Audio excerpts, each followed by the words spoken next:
So we're Well, good live, morning, everybody. everybody. Thank you so much for joining us today to talk about how to get your PMP certification and also how to maintain it. So the first thing we're gonna talk about, and this is, this will be a little bit more of a discussion, is why. Like why, everybody is anxious to get it, but why the PMP, and maybe also why the PMP versus starting with the CapM. The I was just doing some research on it, and of course I've had my PMP since 2003, and I think that my PMP number is like in the 75,000s, and I know that there's now like 1 million people with PMPs, so it obviously is, the top certification that you can get in project management. And, so a lot of companies like look for a PMP. So it's easier to maybe snag a job. You can get a higher salary. And the other thing that I personally like about it is the fact that, you have to have experience, and that is a stumbling block for people. But you need to have experience before you can actually get the PMP. So Yeah, I tell people it's a bit like being a chartered accountant or a chartered engineer or any of those. Do you have chartered in America? Is that the same as in Europe? Yes. Yeah. And so to get, chartered engineer, which I am, by the way, you have to have a degree and you've got to have worked as one for a few years and you have to take an exam. So it's quite tough. And PMP is just like that, isn't it? You've got to have some sort of a degree or a high school diploma. We'll come to that. And then you've got to have worked as a real project manager, and you've got to be able to prove it.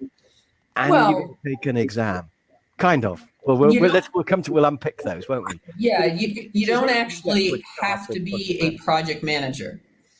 That you need to have project management experience, but you don't necessarily have to have the title of project manager. So we'll talk about that. We'll come to that. But it's as near as you can get to being a chartered project manager, isn't it? Yes. And I'd just like to echo what you said, Bonnie, that it's by far the best qualification. I actually think it's the only qualification that's worth having in project management. But CapM, possibly, we'll come to that.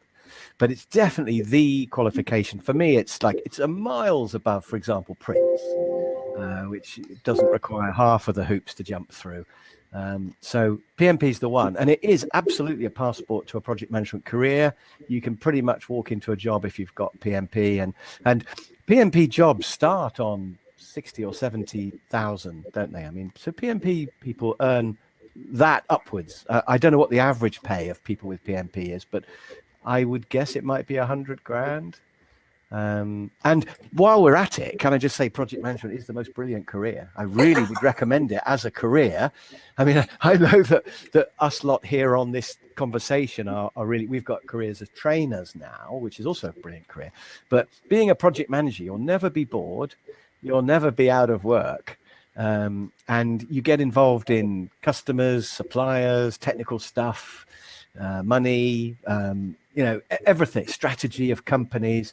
So I think project management is a really interesting career and will always be in demand. And, as AI comes in and robots replace some jobs, I think project management's always going to be there as a job that people will have to do. So if you're thinking of it as a career, I absolutely would recommend thinking about it seriously. I don't think you really have to convince anybody who's on this live. That's true. Why are they on this call? Yeah. Unless they think PMP stands for something else. I don't know what. I have to think about that. But the pies, meat, and potatoes. How about that? The thing that I've loved about the being in project management is I've gotten to learn. I love knowing how things work, and so I've gotten to learn about transportation and telecom and healthcare and just like power generation. It's just been really fun to learn about all these different things. So the difference between PMP and CapM? Because they're both awarded by PMI, aren't they? Yes. So the thing with CapM is you only need 20. Well, so you need a secondary degree, and you also need 23 hours of project management education, but you don't have to have any work experience. So you basically, once you get that 23 hours of education and you have your secondary degree, you can take the CapM exam and become CapM certified. So you don't have to have any experience. So if you're looking for a job and you want to have something, you're not going to have the PMP, but you want to have something, then you could do the CapM. How hard is the exam compared to the PMP exam? It can't be as hard. Yeah, I would imagine it's not as hard. Can we ask Amy, did you do CapM before you did PMP? No, I went straight to PMP. So I can't comment on the exam, but I mean, it is intended to be a lower level exam because it doesn't assume that you have, I think, the 3 years of experience that you need for the PMP. Yeah. And 23 hours of education, you could get that on LinkedIn Learning pretty easily. We'll come to that later. Yeah. You could do that in one 23-hour binge, couldn't you? Yeah, that's right. Yeah. Maybe spread it out over a few days for your sanity. But it wouldn't take long. And then you just want to probably just do a bit of exam prep, which is also something we're going to talk about when we get to PMP, isn't it? Right. So CapM, you could get that straight out of college, really, couldn't you? Yeah, you could. Yes. Which is really great, because a lot of jobs say you can't have a job unless you've got experience, and it's like chicken and egg, and how do you ever get started? Whereas CapM would break that loop and allow you to get straight into a job with a qualification in project management. I get that. Well, at least we, fingers crossed. So the one thing though is, if you don't feel like you need the CapM to get a job, when you do CapM and then PMP, you have to pay the fee to sit for the CapM exam, and then you have to pay the fee to sit for the PMP exam. So you will have two fees. There's no discount on the PMP fee if you've done CapM. And these are serious fees, aren't they? I mean, at first I thought, why are people so bothered about the fee? But the PMP, it costs about, is it something like $500 to take the exam? And if you have to retake it, it's another $200 or something, isn't it? So it's serious. You want to make sure you pass as well. It's $405 for a member, and it's $555 for a non-member. So yes. Yeah. And actually, you might as well be a member and get the cheaper price, because the membership costs the same as the difference, I think, doesn't it? So although you don't have to be a member, you'd kind of be mad not to join PMI and then get the cheaper price when you take the exam, I think. Right. By the way, somebody asked a question there, which is they both draw from PMBOK, and that's absolutely true, isn't it? I mean, both CapM and PMP are both based on PMBOK's theory. Yeah. Yeah, absolutely. Actually, I just saw a question just came up that says, can I only read and get certified without having any practical experience? Not with PMP. That we were talking about that at the beginning. The thing about PMP that in a way makes it so valuable is that you have to have actually like 3 years of experience in order to get the certification. Should we dive into that? Because there's about 4 things you got to have, and one of them is experience. And yeah, actually, that is next on the list. So let's dive. Great. Yeah, you've got an agenda. I keep forgetting to look at it. So when I was looking into this, you can either have a degree and 3 years experience, or you can have a diploma.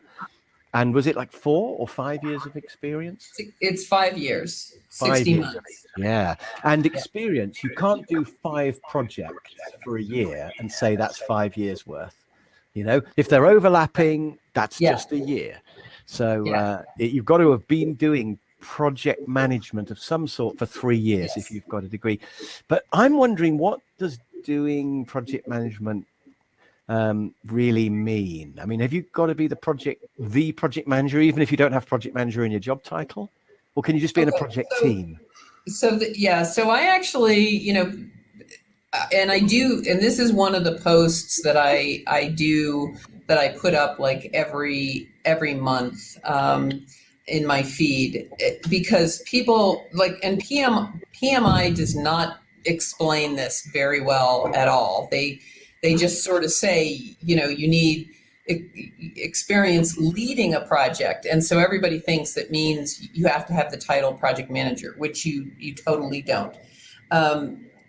Leading or directing all or part of a project. That is what the experience is. So for example, like on one project a really long time ago, I was in charge of getting acceptance for this major project with all kinds of requirements. And we had to do demos and prove that we had met all of these different requirements. And so I was not the project manager on that, but because I led the part of the project to get acceptance, that counts as project management experience. So what if I'm just managing the IT part of a project? That would count as being a project, you know, as being leading part of a project, wouldn't it? Right. For example. Right. And what if I've only got one or two people working for me? So I'm just a small part of a big project. That would still count, I guess, would it, as managing part of a project? Because it's not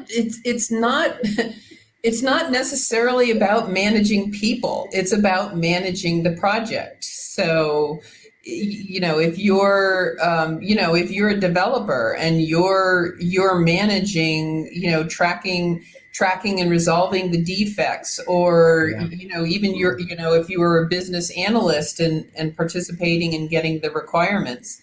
Okay. So almost anybody working in a project, providing they've got some responsibility, it would count. Mm-hmm. Because they're soaking up the whole atmosphere of the project. And I think something I'd add is document everything from now on. If you think you might want to do PMP in the future, document it. Just keep a little diary of what you're working on when, keep a copy of the Gantt chart or whatever, and, you know, whatever, highlight reports or whatever, stuff with your name on it, and just keep those emails, keep it in a folder. So you've got that if you ever decide to do PMP in a few years' time. I was going to suggest that exactly. I never, to Bonnie's point, I never had the title project manager, and I was in marketing for a long time, and then I was in product management, but I managed projects, and a lot of them were just internal reorganization or change management or helping with the new system. And I was able to document all of that. They do ask for somebody to be able to, verify if an audit were to, Yes. Yes, I've never had project manager in my title. I've been things like operations manager, and we've been putting in new machines and moving factories and just loads of projects. So if you're listening to this and you don't have project manager in your title, it's fine. Almost certainly, if you think about it, if you've been a manager for 3 years, you've probably been managing projects for 3 years, unless you're just doing really just a routine process. So that's good news. That's the first thing, is it 3 or maybe 5 years, depending on your academic background. Right. Now, the other thing is you do need to have some experience in all 5 process groups. So initiating, planning, executing, controlling and managing, and closing. So you will have to have some, but it doesn't have to be too much. The chances are I'm just looking, there's a question here from Natasha saying she was a production editor for several years in publishing, and she managed several books from soup to nuts. I always like that expression. But I think if you get a book right from when it's an idea all the way through the author and the editing and the printing, that covers all the phases of a project, doesn't it? Planning. It does. Yeah, absolutely. Well, yeah. But I actually want to jump back. So we talked about, what does leading projects mean? And I would also say too that, as far as the tracking of these things, that is a really good exercise, because if you're going to be a project manager and you can't figure out how to actually track and document your education and your experience, then you're gonna have a rude awakening when you start managing a project, because there is a lot of tracking that goes on. So, get used to it. If you haven't tracked the projects you've been on, then what were you doing? Yeah. Because there must have been some documents, mustn't there? That's a good point. Right. So I think that's probably enough I mean, there's loads of people asking questions, but I think we get the feel, and somebody has confirmed it's 8 years, by the way. Thanks, Angelica. So it's 3 years out of the last 8, you've got to have been running projects. But, everybody runs projects, even if they don't realize. So that should be fine. We didn't actually follow our agenda, Bonnie, because we missed out education, didn't we? Well, that was you, Chris. That's it was my fault. Yeah. So you've got to have a degree or a diploma, and then you've got to show that you've done, how many hours is it of study? How many hours of your courses and my courses have they got to watch? If you have a 4-year degree, then you have to have 36 months leading projects and 35 hours of project management training, or instead of the 35 hours of project management training, you need the CapM certification. Right. And then if you have a high school or associate's degree, then you will need 60 months of experience and then the 35 hours of either PM training or the CapM certification. So 35 hours or CapM. Right. Because CapM obviously includes those hours. Yeah. Yeah. Now, so 35, that's not bad, is it? 35, I mean, it sounds like a lot, but you could do it's a week. 3 hours a day. You could do it in 10 days. Yeah. Yeah. And so the one thing, and again, I have a document with all of this. So, you don't have to frantically take notes on this. I also did some research on where can you get the 35 hours of training? And PMI has registered education providers, and you can find them on the PMI site.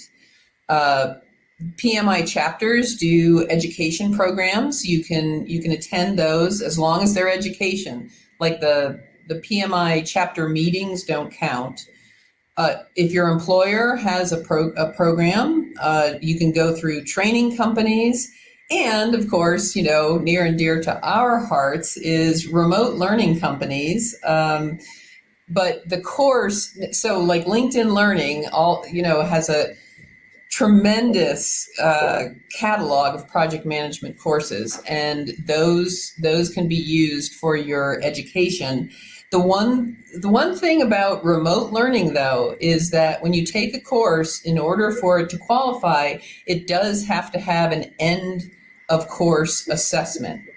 So, if it's just a course and there's no assessment at the end, then that doesn't count.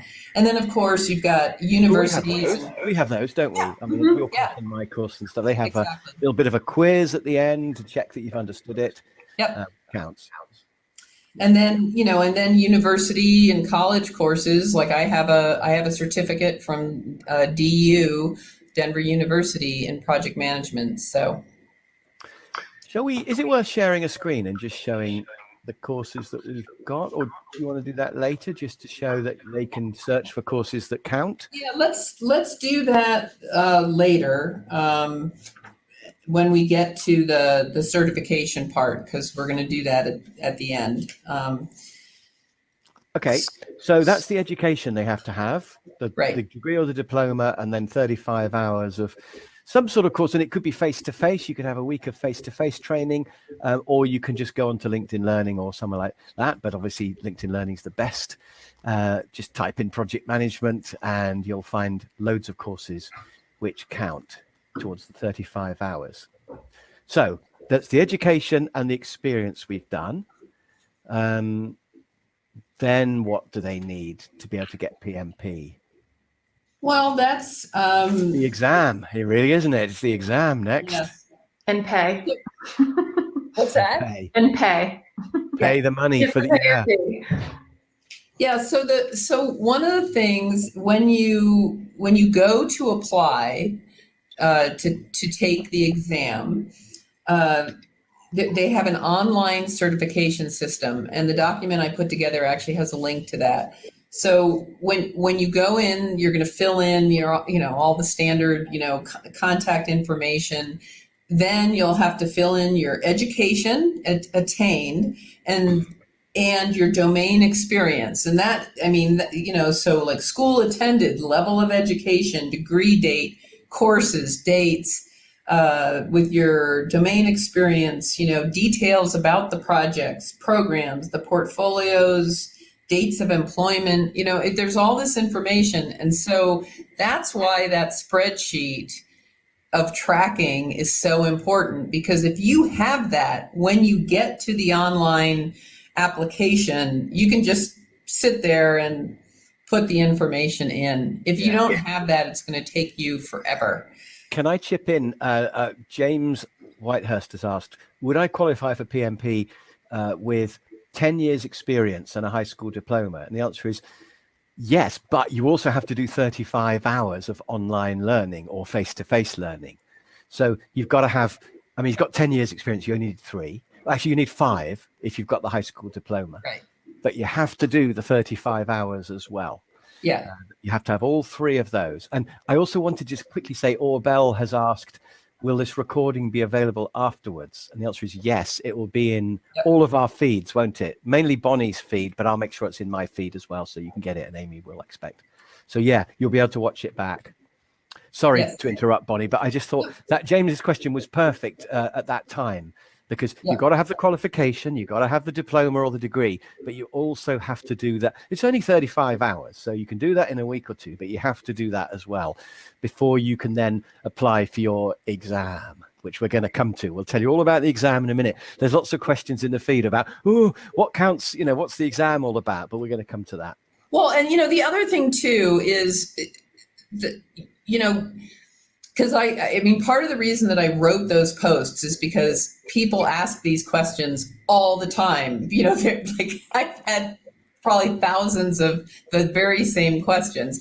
And one of the things, though, is, you know, I'm not really comfortable, you know, telling somebody that their specific situation qualifies, because I'm not PMI. Like, I have a PMP, but it's like PMI who is the final arbiter of this. So the thing is, you know, if you go through and you fill out the application, they then review it, and there is a thing called an audit. So they may ask you to get people to comment on your experience. They may ask you questions, but, you know, so the bottom line is, you know, like go for it. But when you apply, then, you know,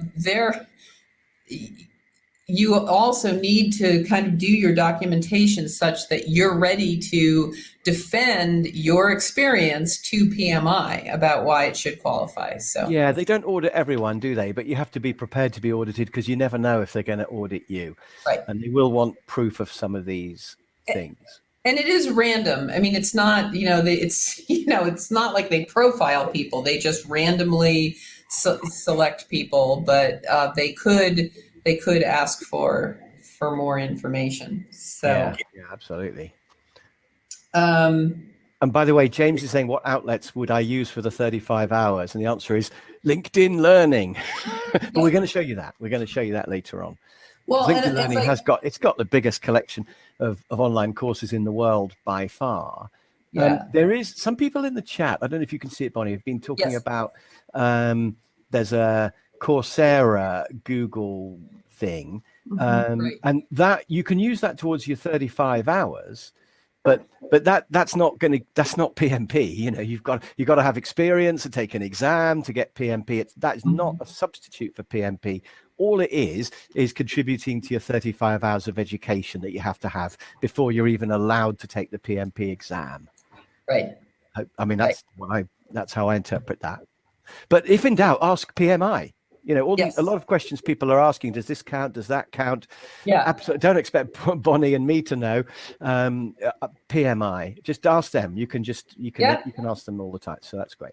I mean, you know, that's what your exam fee is for, is that, you know, you're paying, you are getting some things from PMI. And if you have questions, you know, contact them and ask them. So,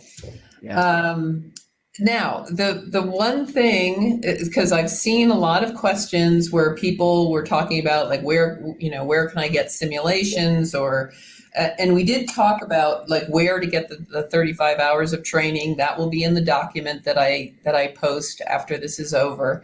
But when you're going to prepare for the exam, it's a long exam. It's a difficult exam. You do need to prepare for it. And one of the things that I did when I was studying, I actually didn't study as much as most people, but I studied a lot more than I studied for most things. The main thing I did was simulation exams. And I know that I used IIL study materials, which I thought were really good. There are, other organizations. I mean, Amy, did you research any of those when you were preparing? Yeah, I don't think I studied for anything as much as I did the PMP. I studied for probably 4 to 6 months, and I was, I don't know, using a bunch of different resources, videos. I was reading Cybex books. The biggest thing I would say, though, is even if you have work experience and you're reading, you still have to practice those questions. And it's almost like preparing for a game. It really is helpful. And at the time, I had used some Wiley online products to simulate, the actual 2-hour exam, which I did about once a week leading up to it. But yeah, the questions can be tricky. So I think you really have to practice that and know why you're getting them right and why you're getting them wrong. Yeah, actually, that was something Chris and I talked about this last week. When there are questions with, and by the way, like when my least favorite thing to do is the assessment questions for my courses, because there are, it's so hard to create, good questions. Because you have to come up with wrong answers that look convincing, don't you? And it's really hard to come up with wrong answers, isn't it? It just really goes against the grain. But at the same time, like I actually redid, I redid all the assessment questions on I think like 6 of my courses to make them so that they're, because people were saying some of them were too tricky. So I was like, okay, so I went and redid them to still make them challenging, but not tricky. However, in the PMP exam, there are questions where a couple of answers both sound, like very close to being right. And, sometimes the answer to that is, well, that's because another answer is actually maybe the right answer. So, you really need to consider the different answers, and you choose, what the best one. That is the typical test taking thing. Yeah, I must admit, I looked at some practice questions, because you can, if you just Google PMP practice questions, you'll find they're a lot. You can buy books on Amazon with them in as well, but just Google it. And they're pretty difficult. Yeah. You can't guess your way through them, that's for sure. Mm-hmm. And I was a little bit disappointed, I've got to say, that you can't answer them based on common sense plus experience either. You have to know what PMP are looking for. It's a bit like a driving test question. There's being able to drive, and there's passing your driving test. And there are particular things they're looking for. Quite often it's kind of a very worthy, sensible answer that's kind of the textbook answer, but actually in real life, most people wouldn't do it. And so you need to know the game. You need to know what PMP are kind of hinting at. And also PMI have their own names for things. So they'll say, is this document called a this, or a this? And you think, well, I don't know. So you just have to learn the names for stuff. And so passing the exam, obviously it would be incredibly difficult if you didn't understand project management. That would be like trying to pass your driving test if you can't drive. So the first thing is to understand project management, and Bonnie's course does that. My course does that. The experience does that. But on top of understanding it, you've also got to do some exam prep where you learn about the actual techniques. And Bonnie's going to say more about this, but exam Yeah. prep is quite a tricky thing because, you know, we've both thought about making an exam prep course, but that's really difficult because they keep changing the questions. So you can't just, you know, give you the answers to the questions. And you've got to get really into the PMI mindset, and it's difficult to train people. There are exam prep courses, but they're mainly done by approved PMI providers. And so LinkedIn Learning has made a decision to not get into that because it's very specific and tricky. Do you want to say some more about that, Bonnie? Approved providers, exam prep? I would say LinkedIn didn't really make the decision. PMI made the decision. Oh. Let's be very clear.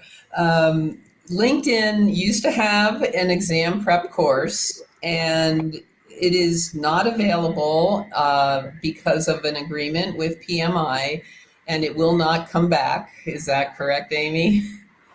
That's correct. Yes, we had to retire it. PMI did create their own official course, and so partners were no longer allowed to have their own on-demand courses. Right.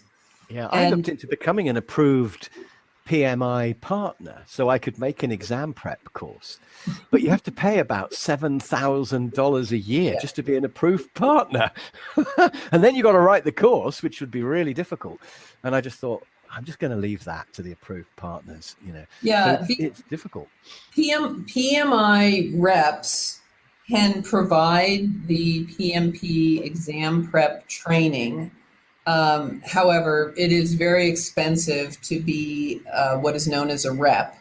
And so it's really not something that individuals can afford to do anymore. It really has to be like a training company that has lots of trainers because, as Chris said, because of the expense. So that is the one thing. LinkedIn Learning has a ton of project management courses that cover most of the topics in the exam, but cannot offer an exam prep course. So you've got to get one of those from somewhere else. It's the only thing you can't get from LinkedIn Learning. You absolutely will need to do some exam prep. Do not take the exam without doing exam prep. And basically you can look at ones on somewhere like Udemy, I can hardly say the word, but they won't be approved suppliers of PMI. They'll just be people who've put stuff on there. But there are some good ones. You can get courses from the approved suppliers, which cost a bit. There are books as well on exam prep, aren't there? But I think an online course is probably going to be better than a book. It's going to be more up to date and probably easier to watch. But you do need to find exam prep before you take the exam. I would definitely not, if you're thinking of taking the exam without doing any exam prep, just download some free questions and try them. Yeah. And then you'll realize that you do need to do the exam prep.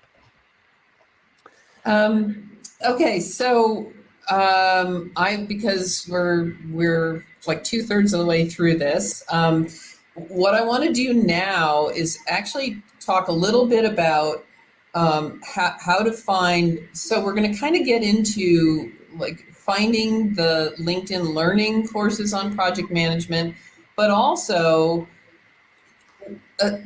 we're going to be very, very optimistic and positive here, and you have attained your PMP, and now you have to maintain it with 60 PDUs in a 3-year period. So you've got to average 20 hours a year of learning. So that's quite a lot of time. And you could leave it for 3 years and do a 60-hour binge, but you really want to average 20 hours a year. Right. So the first thing I want to do is I'm going to go in, I've got actually, hang on. I've got to share my screen. Share screen.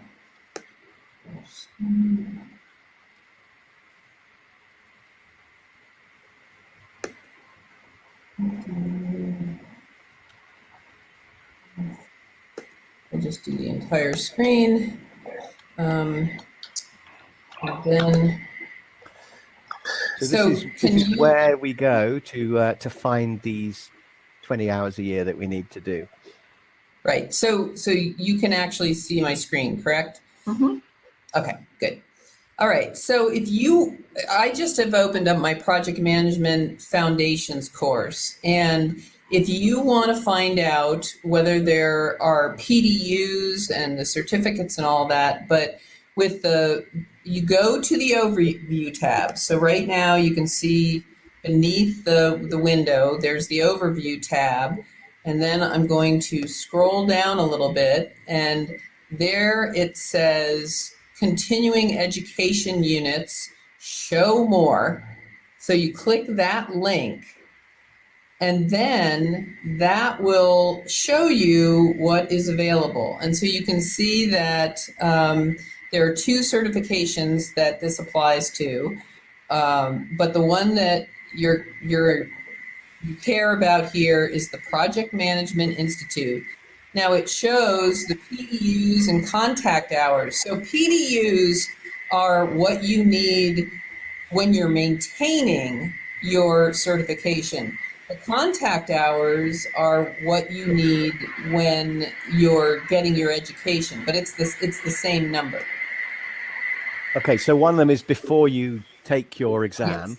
and then the other one is keeping it up to date every year. Right, exactly. Okay. Yeah. So then when you say show more, it gives you this information, but it says to view the activity and PDU details for this course, click here.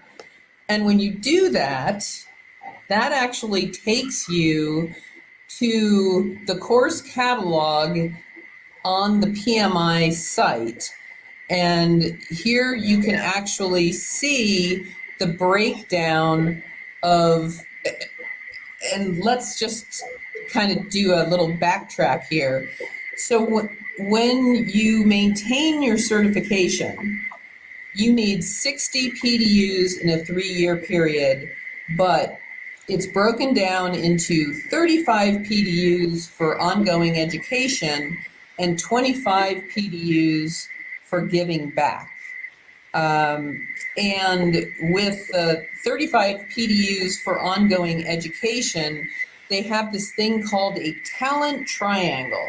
And the talent triangle is technical, leadership, and strategic and business management.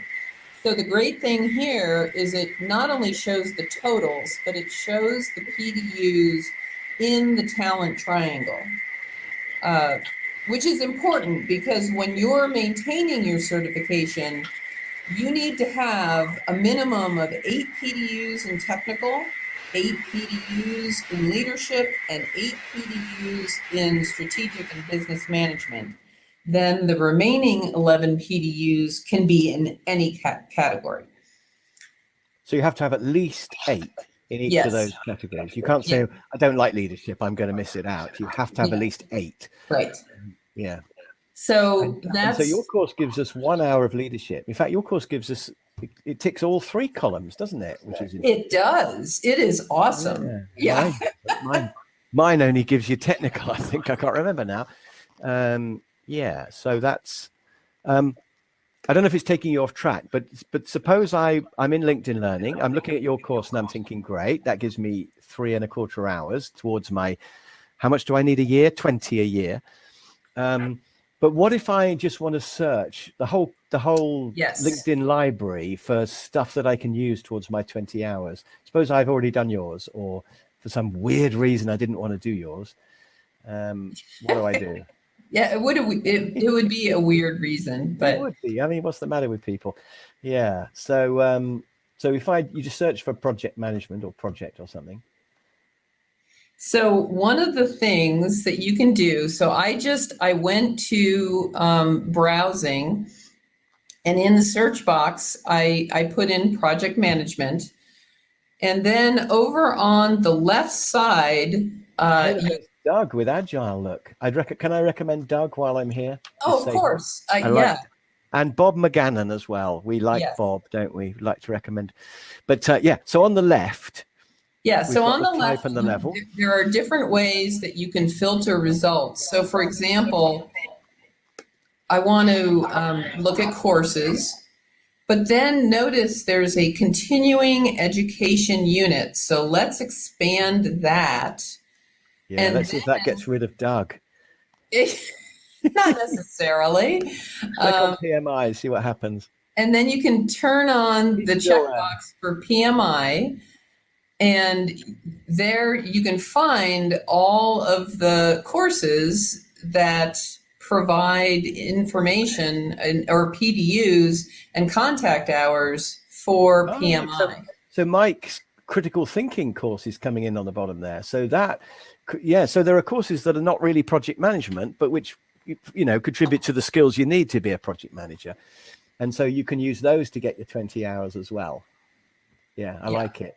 I can't see Mike's on the list, but it must be there somewhere, probably on page 7. The other thing that you can do too is that you could, Amy and Chris and I were talking about this before we went live, is that you can also go through there is an outline for the topics for the exams. And let's say that conflict management is one of those topics. So you can do the same thing. You can type in conflict management and then go to continuing education units, PMI, and it will show you courses that provide PDUs and contact hours that cover conflict management. So that's another way that you can get information about, what to study. Yeah. So that's great. So I didn't actually know until this conversation that you could search and you could just filter by units, by PDU. So that is really, really good, really useful to know. Amy, can you remember how many courses there are on LinkedIn Learning that contribute PDUs to PMP? Yeah, it's over 500. Over 500. So Good there's grief, more I've than only got enough. 4. Yeah, there's more than enough if you want to recertify. There's more than enough technical, so that technical requirement for the education hours to get those to sit for the PMP. So yeah, you could do it all. Over 500. And that's because there's a whole load of management and leadership stuff that counts. Some, quite fun, entertaining, non-technical sort of type things, stuff about influencing and negotiating and stuff like that, which all count towards the leadership part of PMP, of that talent triangle thing they have. Exactly. And the new, because I saw some questions and I unfortunately can't respond to them, but I will once we're done. The new exam, which released in January of 2021, has about 42% of people skills, soft skills, leadership. So that's why you see a lot of courses like Chris's on negotiation. All of those count towards PDUs as well, and education hours. So now the other thing that I want to comment on. So I talked about the 35 PDUs for ongoing education. And then there's, and actually you can have more than 35 PDUs. I think in maintaining your certification, you can have a maximum of 25 PDUs in giving back. So what counts for that is you can actually do 8 PDUs working as a practitioner. That means project manager or part of a project. You can also create content. So when I with creating courses and writing books, I can pretty easily get those. But you can write, a blog article. You can do a webinar. You can offer to present at a chapter meeting. That all. Giving a presentation. You can also mentor or teach other people. And my last one, I have, so this is special because this actually goes to not only getting PDUs, but also to help before you're certified, to help getting experience, is volunteer. I actually owe my entire career today of training and books and courses and consulting to the fact that I did a whole bunch of work for a nonprofit organization for no pay. And that the work that I did, which was actually putting together training materials on investing in stocks. I spent 6 weeks building that, but that material got me my first book contracts. And it just started my whole career. And so the thing that you can do is not only volunteer to get PDUs to maintain your certification, but you can go to a nonprofit and, volunteer and then tell them you want to run something, or that you see something that could be improved, and then offer to run a project to make those improvements. The great thing about a lot of nonprofits is that they're not picky. They're not going to say, well, we don't want you to do that because, you don't have any experience. So it's a great way to get project management experience if you can't find a company job to let you do it. So yeah, so that gives you quite a few of the PDUs you need, but you still have to do some study as well, some online courses, either from LinkedIn Learning or from somewhere similar. Oh, and the other thing I was going to, let me hang on a second. Oh, while you're finding that, Bonnie, can I say maybe people's companies will pay as well? I mean, it's just a thought. Yes. But it's definitely worth saying to your boss, look, I want to get this qualification, or I need to maintain my qualification. Can we have LinkedIn Learning so that we can do that? And it's only going to cost, $20 a month or whatever it is. And I think your boss would have to be pretty horrible and mean not to pay for you to continue to educate yourself so you can do a better job for them, So I would urge people to at least ask their boss the question of, can I have 20 hours a year of LinkedIn? And one other little thing I've discovered is that if people do the 1 month trial of LinkedIn Learning, they can't get the certificate. They can watch all the stuff for a month, but they don't get the certificate at the end of the course, do they? So to get the certificate, you have to tick all the videos, you have to watch all the videos, and it just goes green as a little green tick when you've watched all the videos, and you have to pass the multiple choice tests, and then you go to certification on the about bit, just next to where we've already been, and you get your certificate, and that's what you need. But you can't get that if you're doing the month free trial. You have to properly get LinkedIn Learning. Is that right? I think that's right, isn't it? Yes. Can you see the screen that says report PDUs? Yeah. Okay. So if you're going to report PDUs, and this is specifically for LinkedIn Learning courses, you would go to course or training.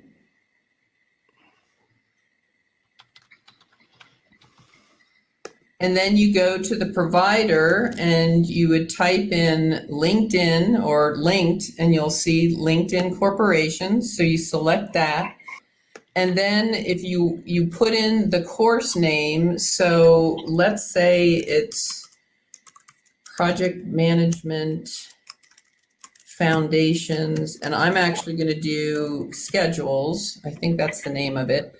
So I'm going to type that in. You can see it's thinking. It actually does a search in here. It might take a little while.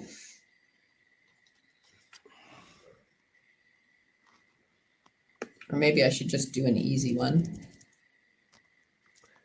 Okay, so I did this, and you can see courses that, so I'll just pick this one, the Agile Project Management. Solving common project management problems. Now that's a good course. I just noticed it there. Yeah. So then, you select it, you can see the description that comes from the course. Then you go in, you put in your date started, date completed. You can rate it if you want, but this other information will be filled in, and then you'll see that when you select the course, this PMI reporting site will fill in what you get within the talent triangle, as well as the total PDUs.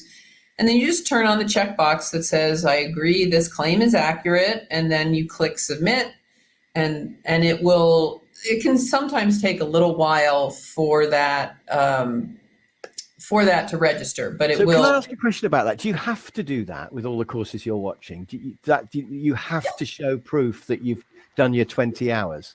Yeah. Oh, okay, right. I didn't realize. I thought you just had to watch the courses on LinkedIn, download the certificate so you could wave it around, and if you got audited, you could just email the certificates in and say, "There's my proof." Okay, so you have to click through and fill in that form. Yeah, you have to report your PDUs for everything. Okay. If you are audited, though, you can always go back to your profile and download the certificates, and that can be your proof if they do ask you to prove it. Okay. Yeah, if you did need proof, it's always going to be there, isn't it? Mm-hmm. Yeah. Okay. That's great. I'm learning stuff as well. This is really, really interesting. But it's pretty rigorous, isn't it? I mean, you can tell it's organized by project managers because there's no loopholes, you know. I mean, the bit about experience, there's a little bit of a loophole of what counts as running a project. But these PDUs, you know, you've got to do them. Although I guess you could press play on a video of me or Bonnie and you could go and get a cup of tea. But I mean, why would you do that? You might miss something good. And you can definitely listen to us as you drive around in your car, because the audio is enough usually. So I mean, it depends what it is, doesn't it? But for quite a lot of these things, you can listen to LinkedIn Learning in your car, or as you walk the dog or whatever. You know, you could do it. Someone did point out that the PDU reporting site is only available after you get your certification, and that is correct. Once you have it's not just the PMP. I mean, it's any of the PMI certifications that require PDUs. Once you have a certification, then yes, you will see that site. Before you have your certification, you just keep track of the information about your education contact hours in a spreadsheet. So you don't actually, you're not doing PDUs, you're doing contact hours beforehand. So. Yes. There's a very nerdy question in here, which is what's the difference between PM Box 6 and PM Box 7? Because they're always updating PM Box, aren't they? And clearly, if you're going to take the exam, you've got to get the most up-to-date version of the project management body of knowledge and the sample questions.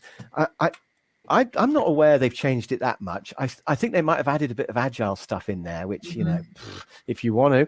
And I think they might have restructured it slightly, but it's going to be the same basic information, isn't it, in PM Box 7? It's very different. Is it really different, Amy? Oh, okay. Yes, we actually have an entire course on it. So if anyone wants to check it out, there's a course that gives you an overview of the new PM Box 7, but there's more agile, there's hybrid. So it's a bit different. Okay, right. Well, that's worth knowing. So, but you definitely want to get the most up-to-date version. I mean, they'll be on PM Book 8 by next year or the year after, won't they? Probably. So, if you're going to take the exam, you want to make sure. They actually don't update it that often. Because it's a pretty big deal to people taking the test. So they. Yeah. If you've made an exam prep course for PM Box 6 and then they upgrade it. I mean, that's another reason for not making an exam prep course, isn't it? Because all the work you put into that and then they update the syllabus. Yeah. I think it's every 5 years, maybe. Does that sound about right, Bonnie? Every 5 years they update it? Yeah. Yeah, that sounds about right. Because I think that when I took the PMP in 2003, I think it was on PMBOK 4. And so, we're getting close to 20 years. That was in black and white. There's another question here. Impossible to answer, really. What are the total fees from initial application to the final exam? Well, I'm thinking you're looking at almost $1,000, aren't you? Because you've got to pay for the exam. You might have to pay for a retake. You've got to do a little bit of LinkedIn Learning. That's not going to cost much. You're going to have to get an exam prep course for maybe $20 from somewhere. I mean, the biggie is really the cost of the exam and either joining PMI or not, I suppose. Are there any other fees? Well, no. I mean, there's the fee that you pay to PMI is for your application and taking the exam. But then, yes, you're going to have to pay in some way for your contact hours of education. And It's going to pay some back though, because are if you more once you've got expensive than others. PMP, once you got PMP, it's a license to walk into any well-paid project management job. I mean, it's going to pay back 100 times over, isn't it? Yeah. I would say. I mean, this is if you're a bit on the old side like me, it's not worth doing PMP. Or if you're doing a job which involves a bit of project management, but you're not really a project manager, like, you know, if you're running a factory like I used to do, you probably don't need PMP. But if you want a job with project manager in the job title, and you want to have that job security forever, that you can walk into a project management job, then it's worth all this hassle. You know, Yes. I think it's absolutely the best qualification there is for project management by far. Because, you know, you could look at all the stuff we've talked about and you could start thinking, oh, I don't know, is it worth it? But really, if you want to have a project management career, you almost have to have it. And it's definitely worth having. Yes. I think. And don't leave it for 3 years and do a binge of 60. I mean, you know, just do 20 hours a year, just do 2 hours a month. It's nothing. And then you can keep up to date, and then you can keep your qualification current.